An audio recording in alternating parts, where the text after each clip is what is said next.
नमस्कार, मैं हूं सौरभ शर्मा। आप देख रहे हैं भारत की खबर। और आज भारत की खबर में हमारे मेहमान हैं देश के जाने माने सेफोलॉजिस्ट और मेट्राइज के डायरेक्टर मनोज कुमार सिंह जी। मनोज जी, बहुत स्वागत है आपका। और मनोज जी से आज हम जानेंगे 3 चुनावी राज्यों की चुनावी रिपोर्ट। उत्तर प्रदेश, उत्तराखंड और पंजाब। यूपी और पंजाब दोनों खबरों में भी हैं आज, और इसके अलावा उत्तराखंड की बात करेंगे। लेकिन यूपी से शुरुआत करते हैं, जहां सबसे बड़ा मुद्दा राम मंदिर में चोरी का बना हुआ है, और उसको लेकर आरएसएस का संघ का आज पहला बयान आया है सारी कंट्रोवर्सी पर। जो सरकार्यवाह दत्तात्रेय होस बोले, उन्होंने कहा कि जो हुआ वो बहुत गलत हुआ, दोषियों को सजा मिलनी चाहिए और आस्था पर आघात हुआ है, और इसका जवाब अब वहां पर एक बेहतर व्यवस्था बना करके देने का प्रयास किया जाएगा। अब आप लगातार यूपी और सारे राज्यों में सर्वे करते हैं, तो यूपी में क्या इंपैक्ट दिखाई दे रहा है इसका? पहले ये संघ वाली बात कर लें, देर हो गई आने में बयान? काफ़ी देर किया उन्होंने, उनको तो पहले दिन से ही कर देना चाहिए था। यदि संघ का कोई भी कार्य कर रहा, यदि वो नहीं चोर है या आपको विश्वास नहीं है, तो डर भी किस बात की थी? आप बोल देते कि भाई जो भी जांच होगा उसमें हम सरकार के साथ सहयोग करेंगे, या जो दोषी होगा उसको सजा मिलेगी। आप जब बचाव में आए, और बचाव में ऐसे वैसे नहीं आए कि भाई ये चोर नहीं है, चंपत राय जी नहीं, कोई और हो सकता है, आपको ये बयान ही नहीं देना चाहिए था। आपने उनको जिम्मेवारी दिया था कि आप जाकर वहाँ पे एक निष्पक्ष तरीके से वहाँ पे राम मंदिर की व्यवस्था को संभालें। उस व्यवस्था को वो संभालने में असमर्थ हो सकते हैं, उनसे नहीं संभला, आप दूसरा कोई रास्ता खोज लेते। अब तो बात सिर्फ चंपत राय जी के तक नहीं, गोपाल राव जी के पास भी जा रही है बात। अनिल मिश्रा, गोपाल राय, सब पे आ रहे हैं। और ये सब कौन है? वो संगठन के कार्यकर्ता जो पैसे गिन रहे थे, वो तो आउटसोर्सर से, जिसको आपने बोला था। आज बैंक का उस पर भी स्टेटमेंट आया है कि भाई जो ये लोग थे, ये इसमें नियुक्ति में मेरा कोई नहीं योगदान है। वो जांच तो अपनी दिशा रफ्तार से चली रही है। आरएसएस के आज का स्टेटमेंट आने का एक्चुअल जो सिग्निफिकेंस है वो ये है, अगर ये बयान जैसे मनोज जी ने कहा, मान लीजिए आज से 15 दिन पहले आ गया होता, तो जितना हंगामा इसे मचना था होकर के खत्म हो चुका होता, हो जाता। अब एक नए सिरे से आरएसएस के बयान पर बहस शुरू हो गई। अब फिर कांग्रेस ने कहना शुरू कर दिया कि ये तो डकैती डालने वाले के सरगना है, उनके लिए तो आरएसएस ही प्राइमरी टारगेट है। 100%। तो अब वो विवाद एक तरीके से रिवाइव हो गया। मुझे लगता है कि इस विवाद पे विपक्ष जितना कूदेगा उसके लिए उतना बेनिफिट नहीं पहुंचाएगा। क्योंकि क्या है कि इन सारे मुद्दे पे विपक्ष पहले से ही बड़ा विवादास्पद रहा हुआ है। उनके हर स्टेटमेंट बड़ा विवादास्पद रहता है, राम जन्मभूमि के ऊपर, मथुरा के ऊपर, काशी के ऊपर।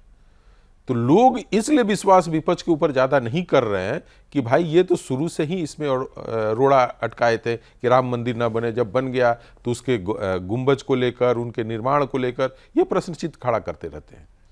रही बात चोरी की, तो सबको आहत हुआ है, आम जनता को आहत हुआ, जितने दिया उसको भी आहत हो, चूंकि उनकी आस्था बहुत जुड़ी हुई थी राम मंदिर से। फिर भी आप कह रहे हैं कि उनको विपक्ष को फायदा नहीं मिलेगा, तो मतलब चुनाव किसको करूं?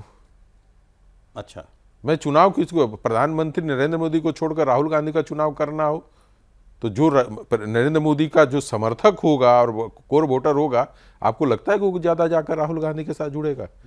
लेकिन राहुल गांधी का जो समर्थक उससे नाराज होगा, तो आपने देखा कि बंगाल में भी क्या हो रहा है, अभी तो पंजाब का भी अभी देख लीजिए घटनाएं। आप कह रहे हैं कि यूपी में लोग बीजेपी से नाराज हो भी जाएंगे तो कहां जाएंगे? कहां जाएंगे? योगी आदित्यनाथ को क्यों छोड़ेंगे?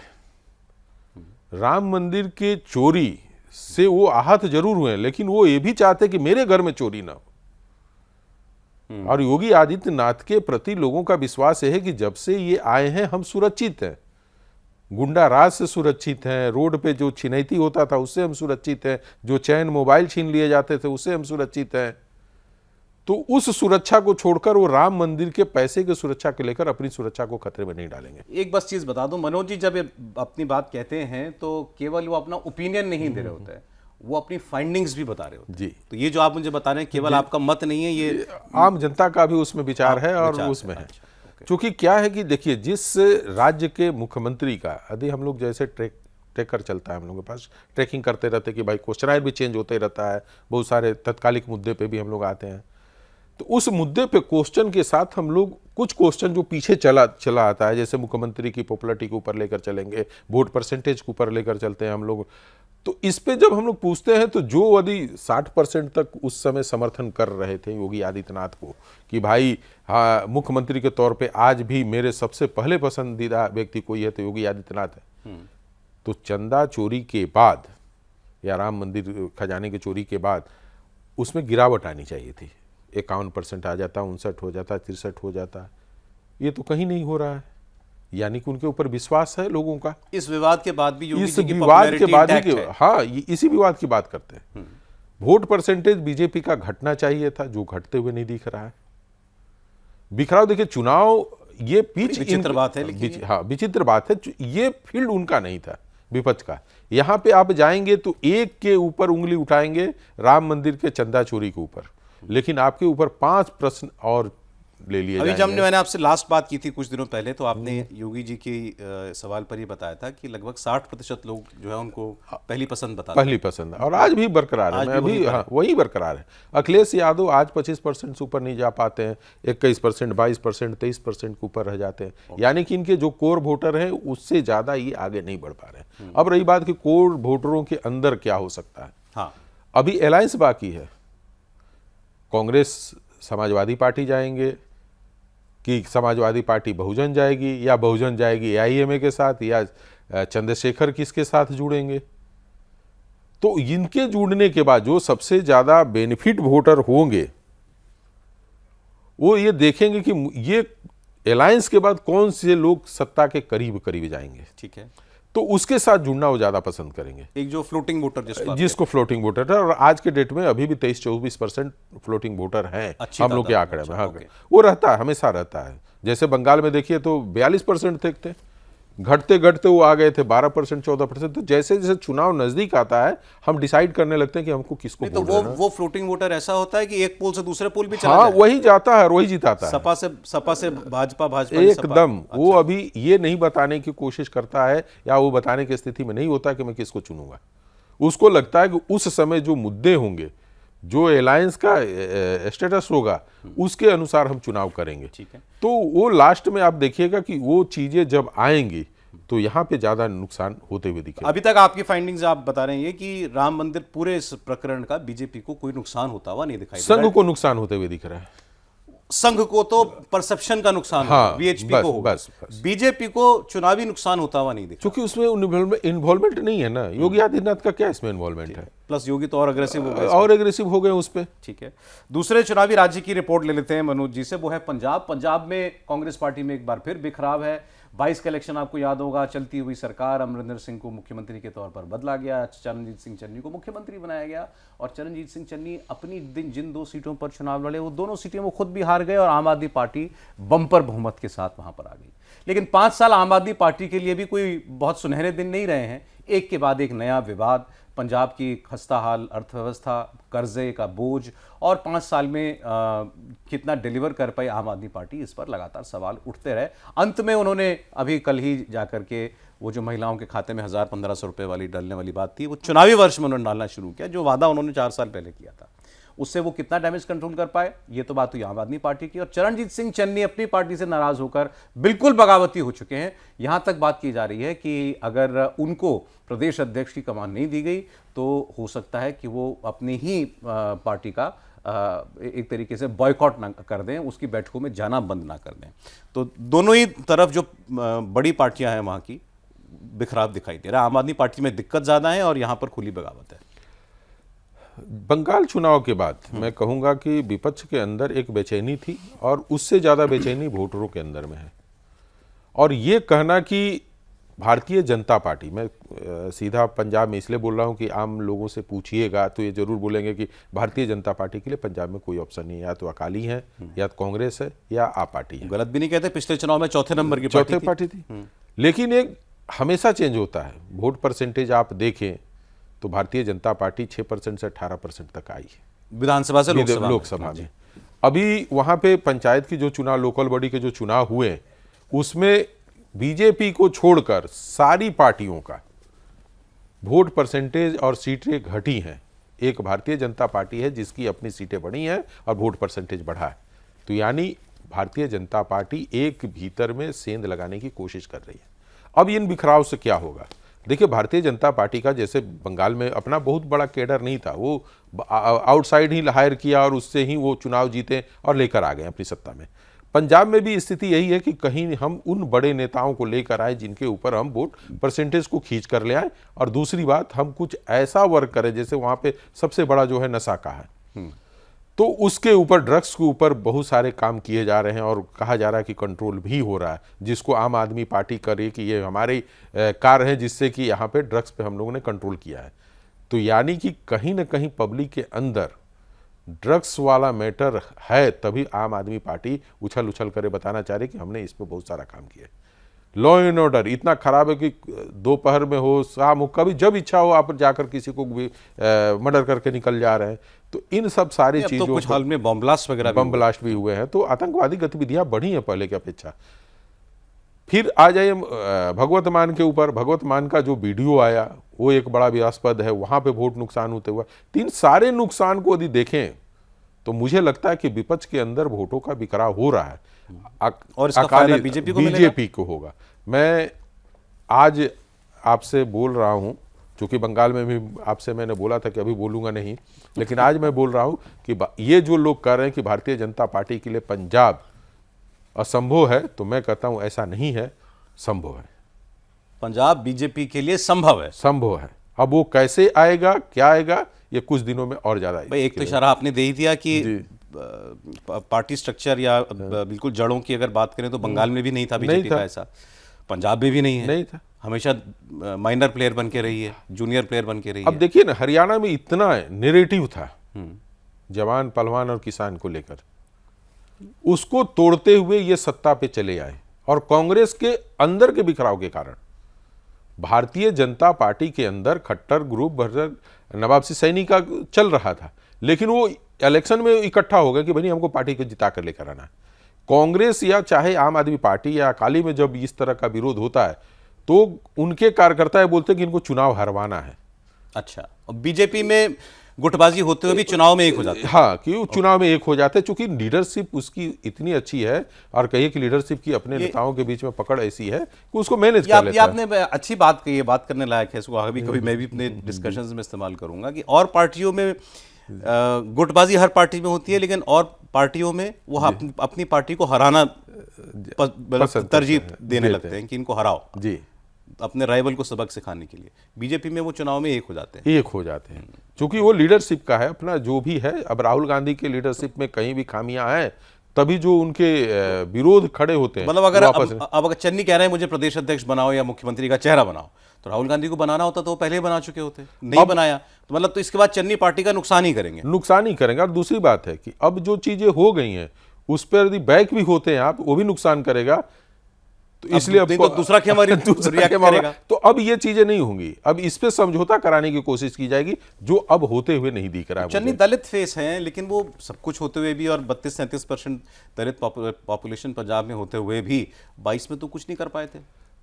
ऐसा कोई थे भी नहीं लीडर। अधिक कहिए कि खट्टर को हम ले आकर नेशनल लीडर पे कोई शेड्यूल कास्ट के नाम पे ही आए थे, क्या उन्होंने बड़ा परिवर्तन ला दिया था वोट परसेंटेज को लेकर? चेहरा होता वो लेकर आता है। मायावती कुछ भी था, चाहे काशीराम जो थे कुछ भी था, एक दलित चेहरा जब बने थे तो या पंजाब में जाते थे, चाहे हरियाणा में जाते थे, चाहे उत्तर प्रदेश, पश्चिमी उत्तर प्रदेश की बात है, एक वोटर तो उनके साथ जुड़ ही जाता था ना। ये जीताए या न जीताए पार्टी की एक अलग बात है, लेकिन वो एक उपस्थिति उनकी होती थी, तो लगता था कि यहाँ पे शेड्यूल कास्ट के वोट उनके साथ जुड़ रहे। खट्टर जी के साथ ऐसा होते हुए कर्नाटका में नहीं दिखता है, तो दूसरे जगह क्या दिखेगा? और बीजेपी को बस माने कांग्रेस सिर्फ चेहरा देखकर सोचे कि हम उस जाति का वोट ले लेंगे, ऐसा कभी चुनाव में हुआ ही नहीं है। ठीक है, तो ये मतलब पंजाब में आपका कहना है कि इस वक्त डार्क हॉर्स जो बीजेपी है, बीजेपी इस सब दोनों पार्टियों में जो प्रॉब्लम्स हैं, इसका फायदा बीजेपी को है। मैं तो ये भी कहूँगा सौरभ जी कि अरविंद केजरीवाल जी अभी यूपी पे ध्यान न दें, चोरी हो गया, पंजाब में उनकी वोट न चोरी हो जाए, इस पे ज्यादा ध्यान दें। अभी वैसे क्या रिपोर्ट मिल रही है सर पंजाब की, आगे कौन चल रहा है? अभी तो है आम आदमी पार्टी ही आगे दिख रही है। कितने आगे रह पाएगी, चूंकि आज 1 तारीख को तो उन्होंने पैसा ही ट्रांसफर किया, जो महिलाओं को हुआ है उसका इम्पैक्ट कितना पड़ रहा है अभी 2-4 एक बड़ी इंटरेस्टिंग किसी की थ्योरी पढ़ी, वो ये था कि कैश ट्रांसफर से हर चुनाव में फायदा हुआ, मध्य प्रदेश से लेकर के तमाम राज्यों में, आजकल तो हर बिहार में हुआ, हर राज्य में फायदा होता ही है इसका। लेकिन 9 महीने पहले ये काम पंजाब के अंदर आम आदमी पार्टी ने कर दिया। तो उनका जो एनालिसिस था, इनफैक्ट वो उनका नाम मैं भूल रहा हूँ, डिज़ाइन बॉक्स वाले, तो आप ही की जी प्रजाति के हैं वो भी। तो वो कंसल्टेंसी देते हैं अलग अलग पार्टीज को, तो उनका कहना था कि पंजाब में एक वजह ये हो सकती है इसके वर्क ना करने की आम आदमी पार्टी के पक्ष में कि 9 महीने में लोग इसके आदी हो जाएंगे, तो उनको लगेगा कि अभी कुछ नया नहीं है। तो और फिर दूसरी पार्टियां उसको काउंटर करने के लिए बढ़ा चढ़ा के ऑफर देती हैं। देखिए, इस पे मेरा थोड़ा सा है अलग विचार है। जो इन्होंने दिया है, यदि इस देने के बाद भी महिलाएं इनके साथ जुड़ रही हैं, क्योंकि वहाँ पे सबसे बड़ी समस्या महिलाओं के लिए क्या है कि वो जो नशा है पुरुषों के अंदर, बच्चों के अंदर, वो उनको ज़्यादा नुकसान पहुँचा रहा है। हर महिलाएं इतनी दुखी हैं, अब किसी के घर पे जाएंगे, पूछेंगे कि भाई आपका बेटा कहाँ है, तो सीधे बोलती हैं वो ठेका पे देख लो या वहाँ देख लो। अच्छा। यानी कोई व्यक्ति घर से बाहर है तो उसके खोजने का ठिकाना जब बताया जाता है कि वो नशा केंद्र है, तो ये बड़ी बात होती है। तो सबसे बड़ी बात ये है सौरव जी कि जिन घर के बच्चे उस नशे के शिकार हो गए हैं, उस घर के लिए वो 3000, 1000 और 1200 रुपये कोई मायने नहीं रखता है। अच्छा, तो इस पे कौन काम करेगा और किसका आश्वासन काम करेगा? तो 5 साल के इस अंदर पर भगवंत मान का रिकॉर्ड अभी तक बहुत खराब है। लोग कहते हैं कि वो तो छोड़ ही नहीं रहा, दूसरे को क्या छुड़ाएगा। अच्छा, खुद उनका ही उदाहरण हाँ, वो खुद उदाहरण लोग देते हैं, को क्या छुड़ाए, क्यों पकड़ेगा। और दूसरी तो जो अकाली दल के ऊपर लगता था कि भाई ये तो पूरे ड्रग्स माफियाओं का लिए काम करती है पार्टी, ये करती है, अब तो आम आदमी पार्टी के लोगों के बारे में करें कि सबसे ज़्यादा पैसा तो वहीं से आ रहा है। तो जब आम आदमी के बीच में ये धारणा बन जाए कि ये पार्टी गलत रास्ते पे जाकर अपने चुनाव फंडिंग कर रही है, तो आप वो कितना भी फायदा दे दे महिलाओं के अंदर, ठीक बात, उस पर बहुत ज़्यादा इफेक्ट नहीं पड़ेगा। और चुनाव आने के बाद जब नेता टूटेंगे, जब सिचुएशन बदलेगा, उस पर निर्भर करेगा कि पंजाब में सरकार किसकी रहेगी। लेकिन भारतीय जनता पार्टी पिछले की अपेक्षा आज के डेट में मुझसे पूछिएगा तो अच्छी है, और हो सकती है कि सरकार बनाए न बने, सेकंड तो बड़ी पार्टी हो जाएगी। ये बड़ी बात बता रहे हैं आप। तीसरे आइए राज्य की बात कर लेते हैं। उत्तराखंड की चर्चा हम लोग कम करते हैं, लेकिन उत्तराखंड में भारतीय जनता पार्टी ने लगातार 2 बार सरकार बना के एक नया रिकॉर्ड जो है वो बनाया है पिछले कई दशकों का। अब इस वक्त परिस्थिति वहां पर पार्टी की कैसी है? गोवा जैसी क्या तीसरी बार सरकार बनाने की परिस्थिति वहां पर ऐसी बीजेपी की बनती हुई दिखाई दे रही है? क्योंकि ऑपोजिशन वहां पर भी एक आम आदमी पार्टी भी है, एक यूकेडी पार्टी भी आ गई है, कांग्रेस पार्टी भी है, तो वहां पर भी 3-4 कॉर्नर फाइट हो जाएगी। जहाँ तक रहेगी बात, देखिए मैं चुनाव में कहता हूँ कि एक मुख्यमंत्री का ऐसा चेहरा होता है जिसके ऊपर हम फाइट कर सकते हैं, वो अपना वोट लेकर आता है। अमित शाह जी प्रधानमंत्री या और बड़े नेता हैं बीजेपी के जो कि उनकी अपनी पकड़ है। जैसे यदि हम गढ़वाल वाला एरिया को लेकर चले तो योगी आदित्यनाथ उसी पौड़ी के पास से आते हैं, तो ये एरिया ऐसा है कि यदि योगी आदित्यनाथ जाए तो आपको वोट मिलेगा, लोगों का ये है। प्रधानमंत्री जी यदि श्रीनगर की तरफ जाएं, उधर वोट का इफेक्ट का डालेंगे, तो संगठन भी एक मायने रखता है। लेकिन यदि मुझसे पूछिएगा कि इस 10 साल के शासनकाल में अपने आप को कितना धामी जी स्थापित कर पाए, तो मुझे लगता है कि कहीं ना कहीं उनसे चूक हुई है। 10 नहीं 5 साल। हाँ 5 साल, 7 साल नहीं, 7 साल 2 साल पहले पीछे वाला का हाँ, हाँ, 2 साल 7 साल इससे पिछले टर्म में पीछे टर्म में भी थे। तो इसके बावजूद यदि आपने नहीं अपनी इमेज को बना पाते हैं, अभी जो हम लोग जैसे सर्वे कर रहे हैं, तो उसमें होता क्या है कि ये बार बार आता है कि भाई मुख्यमंत्री के चेहरे पे जब हम बात करते हैं तो बड़ा कम लोग उनको मार्किंग मिलता है, कॉन्फिडेंस, उनकी पर्सनालिटी, उनकी लीडरशिप में कॉन्फिडेंस नहीं आता है। दूसरी बात है कि आप अभी पंचायत चुनाव की भी बात बताएं, चंपावत जो उनका अपना होम डिस्ट्रिक्ट का ही है, सारा है, वहाँ पर चुनाव हुआ और आप 3 पंचायत चुनाव हार गए, और वो भी पंचायत चुनाव हार गए जहाँ से आपका अपना खुद का है। तो यहाँ से हम आकलन करते हैं कि भाई उस मुख्यमंत्री का कितने राज्य के अंदर पकड़ है। करप्शन के चार्जेज लगे वो एक अलग बात है, हर मुख्यमंत्री के ऊपर लगता है। अंकिता भंडारी केस, और आज के डेट में उत्तराखंड में जो युवा हैं वो कहीं ना कहीं यूकेडी के साथ दिख रहे हैं। एक बड़े काफी गणेश गोदियाल को काफी समर्थन मिल रहा है। तो ये सब चीजें क्या है। और अब इस बार चुनाव जो हो रहा है वो कुमाऊं वर्सेस गढ़वाल होगा। गढ़वाल की स्थिति है कि गढ़वाली जो होते हैं वो कुमाऊं में भी पूरी तरह से फैले हुए हैं, और उनके वोट अच्छे खासे हैं जो कुमाऊं में भी जाकर वो इफेक्ट डालते हैं। यदि ये झगड़ा कुमाऊं वर्सेस गढ़वाली का हो गया तो ये भी भारतीय जनता पार्टी को। लेकिन एक बात जरूर कहूँगा कि आम जनता के प्रति वहाँ प्रधानमंत्री नरेंद्र मोदी को लेकर माने हर स्टेट से ज़्यादा वहाँ पर बहुत अच्छी इमेज है।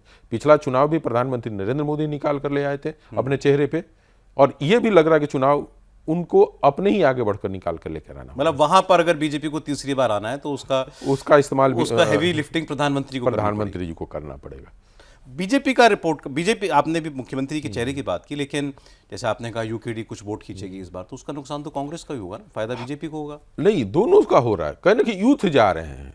अच्छा, जब यूथ जाता है तो सिर्फ कांग्रेस का जाए ऐसा नहीं हो सकता है, वो भारतीय जनता पार्टी से भी जाएगा, क्योंकि उस तरीके से उनको जोड़ रहे हैं और क्या है कि फील्ड के अंदर काम कर रहे हैं, लोगों से मिलना, बातें करना, तो ये सब सारी चीजें हैं कि जो उनको काफी जो बच्चे हैं जो आज के डेट में बेरोजगारी के रूप में वहाँ पे हैं, सारी चीज़ें तो करते हैं। आज भी उत्तराखंड के एक बात देखिएगा, जिस तरीके से अभी हम एक्सप्रेसवे की बात उत्तर प्रदेश के लिए कर सकते हैं, वहाँ के लिए आप सड़कों के लिए बात नहीं कर सकते। आज भी बहुत सड़कें खराब है, लोगों की नाराज़गी है, सरकार की पहुँच वहाँ तक नहीं पहुँच पा रही है। ना हेल्थ के बारे में बहुत ज़्यादा आप कर सकते हैं, एजुकेशन के बारे में बहुत सारा डिस्कशन कर सकते हैं, ना महिलाओं की सुरक्षा को लेकर आप ज़्यादा कर सकते हैं, ना पॉलिसी के ऊपर कर सकते हैं।